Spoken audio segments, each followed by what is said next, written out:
Слушате Пелагониска хроника. Радио Пела 96,8 FM.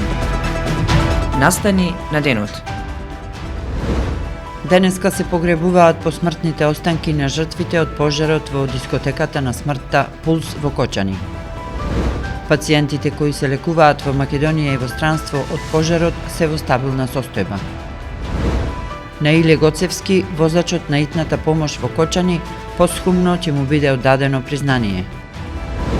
Во Црвен крст досега собрани над 20 милиони денари за настраданите во пожарот во Кочани.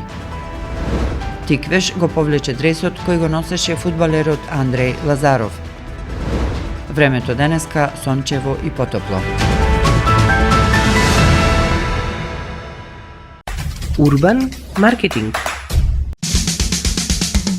Треба да знаеш во секое време. Со еден клик на radiopela.mk.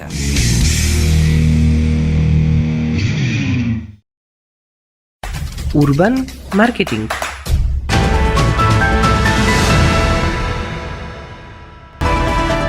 Со вас во студиото со гласовна поддршка Гордана Цветанов.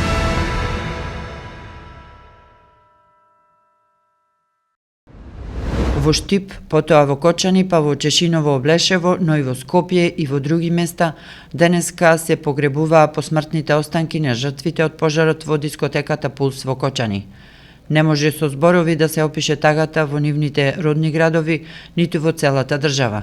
На плоштадите долги редици граѓани палат свеќи и им оддаваат почит на загинатите. Во Кочани денеска се е затворено, а градот е завиен во црно. Владата издаде посебен протокол за медиумите и присуството на последното испраќање на жртвите од пожарот.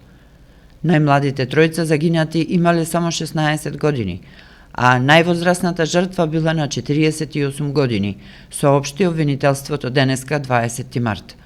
Меѓу малолетните жртви има и 3 лица кои биле на 17 годишна возраст. На списокот на загинатите најголем дел 7 имале 24 години и уште 7 биле на 26 годишна возраст.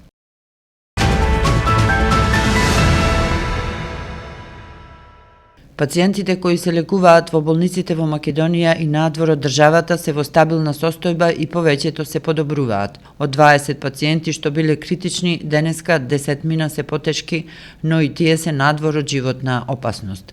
Ова денеска го соопшти министерот за здравство Арбен Таравари. Во домашните клиники се лекуваат 72 пациенти, а надвор од државата 101 пациент.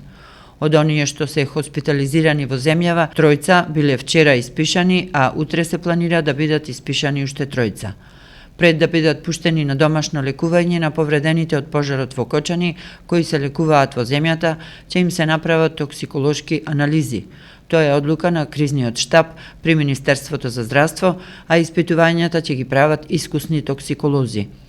Од пациентите во државава, 34 се наоѓаат во клинички центар, 15 се во болницата 8 септември, во градската општа болница се хоспитализирани 11, а во Штип е 1 пациент.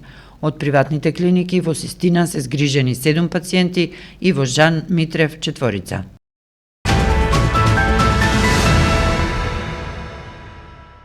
Возачот на брзата помош од Кочани, кој цела ноќ пренесуваше пациенти од Кочани до Скопје, а почина откако замина дома, легнал да спие и не се разбуди, најверојатно ќе биде одликуван од државата. Министерот за здравство Арбен Таравари денеска најави дека посхумно ќе му биде оддадено признание на Иле Гоцевски, возачот на Кочанската итна медицинска помош.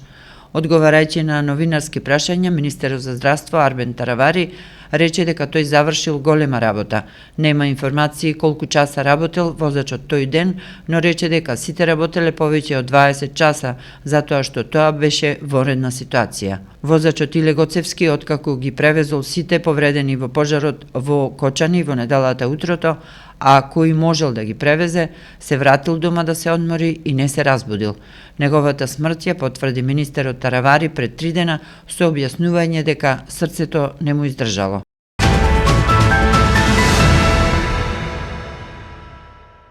Црвениот крст на Македонија соопшти дека од донации досега се собрани над 20 милиони денари за поддршка на настраданите во пожарот во Кочани. Упатуваме голема благодарност на сите кои досега донираа и се дел од оваа хуманитарна операција за поддршка на настраданото население. Посочува дека продолжуваат и понатаму со сите механизми за прибирање хуманитарна помош за настраданите граѓани и нивните семејства со нудење на прва психолошка поддршка, прва помош, транспорт и материјална поддршка преку ангажирани 120 лица од редот на вработените и волонтерите, се вели во соопштението на Црвен крст. Црвениот крст повикува и натаму сите заедно да ја покажеме нашата хуманост и солидарност за обезбедување помош за настраданите семејства преку сметката на Фондот на солидарноста на Црвениот крст со назнака помош за настраданите граѓани во пожарот во Кочани. Донации со повик на телефонските броеви на Македонски телеком и А1 Македонија 143 400, донација од 100 денари од телефонски повик, онлайн донации и донации на средства во странска валута со посебна назнака.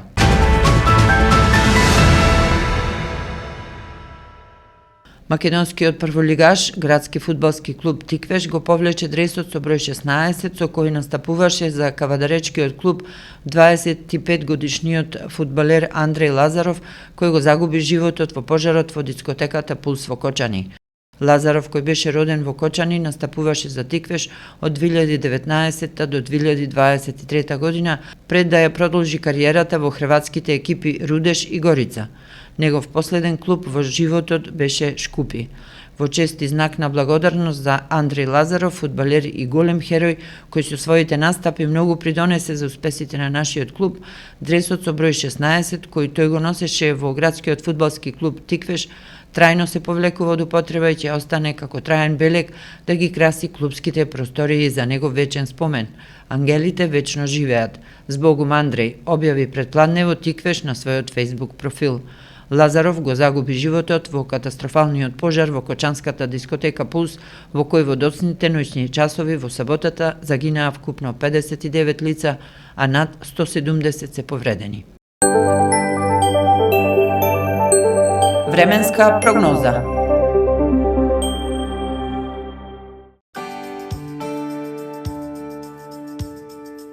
Времето денеска по студеното утро преку денот претежно сончево. Ќе слаб до умерен ветер од северозападен правец. Денеска и утре времето ќе биде претежно сончево со пораст на дневните температури, додека утринските температури на секаде ќе бидат негативни. Од сабота облачноста ќе се зголеми, а во недела кон крајот на денот и во првите денови од следната седмица се очекуваат локални врнежи од дожд. Ќе дува умерен до засилен јужен ветер.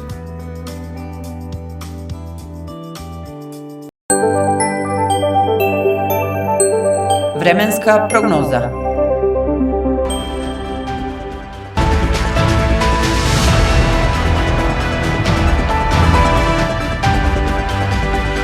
Слушавте Пелагониска хроника, продукција Радио Пела, март 2025 година.